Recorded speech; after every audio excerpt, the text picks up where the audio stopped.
We will have assemblies throughout the school year. We will have several different types of assemblies. Some assemblies are more formal in tone, where we discuss important topics like Veterans Day Assembly, and some assemblies that are more energized and fun, like spirit assemblies. Knowing which one you are attending is important, but don't worry, we will let you know which one it is before each assembly. When entering the gym, students will sit with the teacher in class they are with when the assembly begins. Your teacher will let you know where your class is assigned to sit. Please enter the gym in a calm and orderly manner.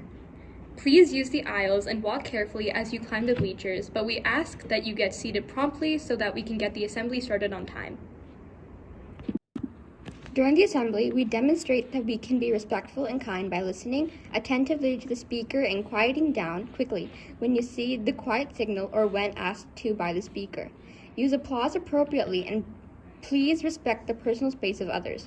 Be safe by staying in your seat and keeping your hands, feet, and body to yourself. At assemblies, we can be respectful and kind by keeping our voices off when a speaker is talking, staying with our teacher, and following all directions. When the assembly is over, stay seated until your class is instructed to leave. We ask that you only use the aisles to move down the bleachers. Be safe by taking your time as you walk down the aisle and exit in a calm and orderly manner.